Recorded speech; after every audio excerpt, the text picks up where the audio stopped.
Welcome back to the Bearded Console Gamer, and today, my friends, we are going to be breaking down the huge news that Microsoft has agreed to buy Activision Blizzard. Now, this is obviously a monumental moment in the gaming space. We'll get into that staggering price tag, which gaming franchises have been acquired, what it means for you as an Xbox or PlayStation gamer, potential exclusivity issues, and so much more. And as always, if you enjoy the show, be sure to like and subscribe to the channel, as it helps me spread my unpalatable nonsense into the deepest, darkest corners of the internet. Now let's get straight to it, because this is a short video and there's a whole lot to unpack. Microsoft announced earlier this week that it had agreed to acquire Activision Blizzard for an eye-watering $68.7 billion US.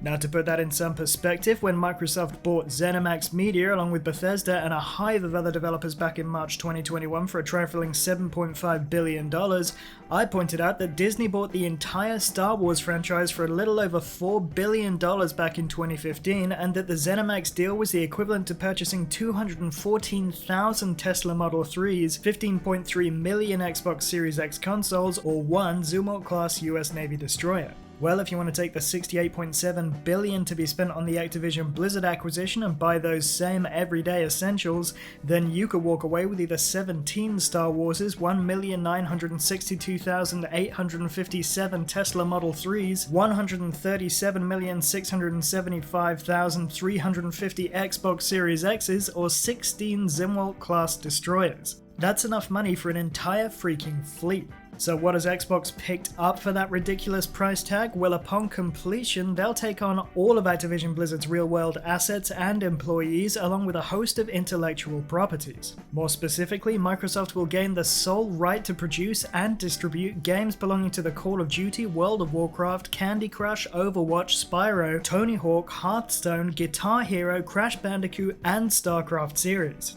Now, the acquisition of any of those IPs alone would have been a big news day.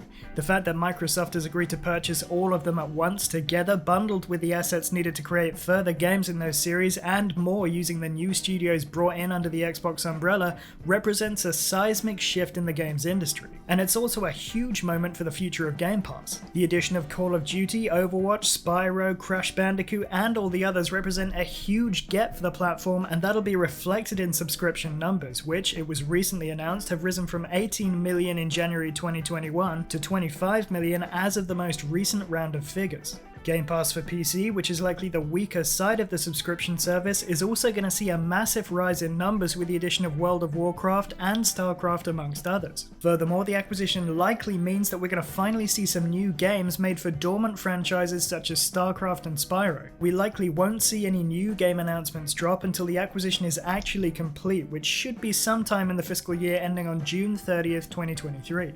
Now, onto the question of exclusivity. There's no doubt that a lot of the future games made by Activision Studios are going to be available solely on platforms where Xbox Game Pass exists, and that's particularly the case for single-player experiences. To elaborate on that, Phil Spencer was quoted as saying earlier this week regarding exclusivity that, "I'll just say this to players who are playing Activision Blizzard games on Sony's platform. It's not our intent to pull communities away from that platform, and we remained committed to that."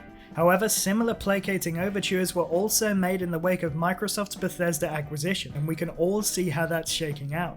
At the end of the day, Microsoft just paid $70 billion with a big fat B for these IPs, and they didn't bring them into the fold only to publish them on other platforms. They want to strengthen their brand identity, and sadly that means that a lot of people are inevitably gonna lose out on certain games. That said, things get a little messier when we're talking about exclusivity when we start talking about certain multiplayer titles. For example, I have no doubt that existing games with established communities such as Call of Duty Warzone will continue to be supported on PlayStation, along with other titles that have existing contractual obligations that we know of and that we aren't yet aware of. But when we're talking about future mainline COD games, there's a serious debate to be had. On one hand, Xbox could continue to make Call of Duty games multi-plat while making them day one Game Pass titles on Xbox consoles and PC. This way you could continue to build the subscription service while also making a stupendous amount of money by selling games to the enormous PlayStation installer base. Alternatively, Phil Spencer could opt to lock in all future COD games games as Xbox exclusives, well from 2023 onwards anyway, effectively forcing PlayStation players who have enjoyed these games in some cases for their entire lives to engage with the Microsoft ecosystem in some way, whether it be on PC or by picking up a Series S console.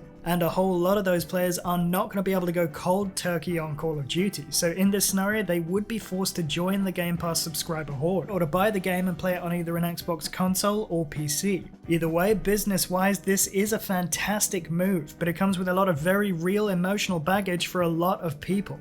In recent months, Activision Blizzard has been mired in controversy as whistleblowers have come forward to reveal a culture of abuse and toxicity at the publisher. These public revelations triggered outrage in the gaming community, walkouts, and calls for CEO Bobby Kotick's removal. California's Department of Fair Employment and Housing also filed a lawsuit alleging serious malpractice in the form of sexual harassment, unequal pay, and retaliation against female employees. This led Phil Spencer to say that Microsoft was re-evaluating its relationship with the publisher and that, according to an internal email reported on by Bloomberg, that he was disturbed and deeply troubled by the horrific events and actions, end quote, that were taking place at Activision Blizzard. So Microsoft's acquisition of the publisher is in general seemingly a little bit hypocritical.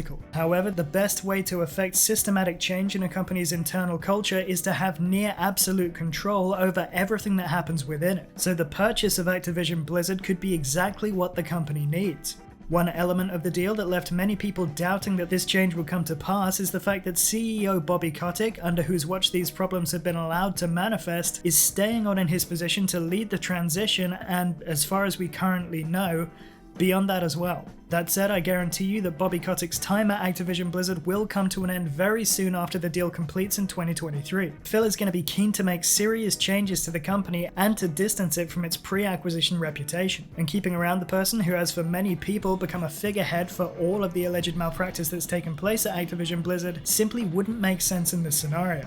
And that's it for my early thoughts on the acquisition. Let me know what you guys think about it in the comments section below. What do you like about it? What concerns you? And what currently dormant series would you like to see revived once Xbox takes possession of Activision Blizzard? Be sure to keep it here for all the biggest news from around the video gaming industry.